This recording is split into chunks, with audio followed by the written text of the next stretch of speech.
আমার নাম দিশা। আমি মাদ্রাসায় পড়তাম, কিন্তু কিছুদিন হলো পড়াশোনা বন্ধ করে দিয়েছি।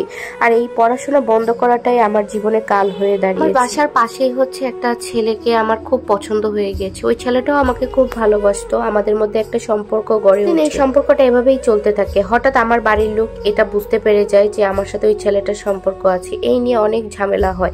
আস্তে আস্তে ওই ছেলে পক্ষও জেনে যায় যে ছেলের সাথে আমার সম্পর্ক আছে। এটা নিয়ে অনেক বেশি ঝামেলা দুই পক্ষের মধ্যেই হতে থাকে। আমার বাড়ির লোক যদিও হচ্ছে মেনে নিয়েছিল, ছেলে অনেক ভালো ছিল, দেখতে শুনতেও ভালো ছিল, কিন্তু ওর বাড়ির লোক আমাকে কোনোভাবেই মেনে নেয়নি। আমরা যখন কোনোভাবেই হচ্ছে ওর বাড়ির লোককে ম্যানেজ করতে পারছিলাম না, তখনই দুইজন মিলে ডিসিশন নিলাম যে না, আমরা দুইজন বিয়ে করে নিব। কারণ আমাদের মধ্যে ভালোবাসাটা বেশি স্ট্রং ছিল, যার জন্য আমরা দুই পক্ষকে না জানিয়ে বিয়ে করে নিয়েছি।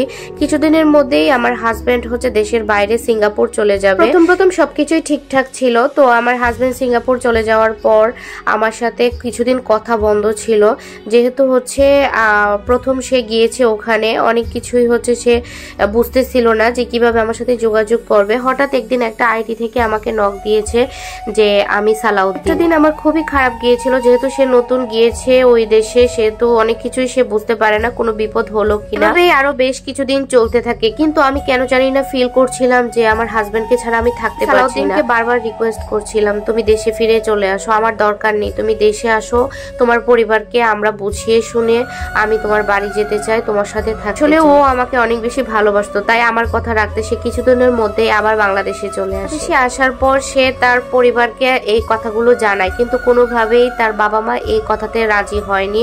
বরং উল্টা হচ্ছে তারা তার কাছ থেকে ফোন টোন নিয়ে ঘরে একটা রুমে বন্দি করে রেখেছিল সালাউদ্দিন। মাধ্যমে সালাউদ্দিন আমার সাথে যোগাযোগ করেছে যে আমার বাবা মা আমাকে আটকে রেখেছে। যে জায়গায় মেয়েদেরকে আটকে রাখে, কিন্তু তাদের ফ্যামিলি, সত্যি কথা মানুষগুলো খুবই ডেঞ্জারাস ছিল, তা না হলে ছেলে মানুষকে এভাবে আটকে রাখে। আমি অনেকবার যোগাযোগ করার চেষ্টা করেছি, কিন্তু ওর সাথে আমি কোনোভাবেই যোগাযোগ করতে পারিনি। আমার পরিবারকে সব কথা বলে দিই যে আমি সালাউদ্দিনকে বিয়ে করেছি এবং সে দেশে আসছে, এখন তাকে বন্দি করে রেখেছে।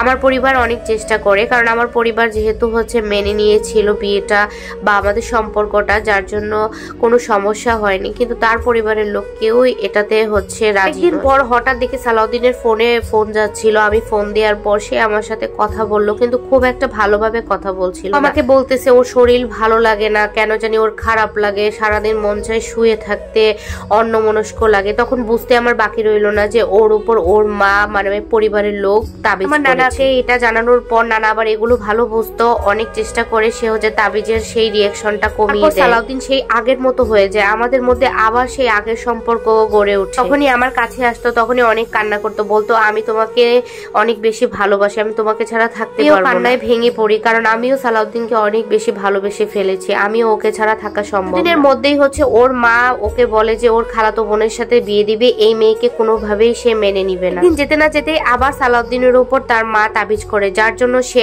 আবার আগের মতো হয়ে যায়, আমার সাথে ভালোভাবে কথা বলে না।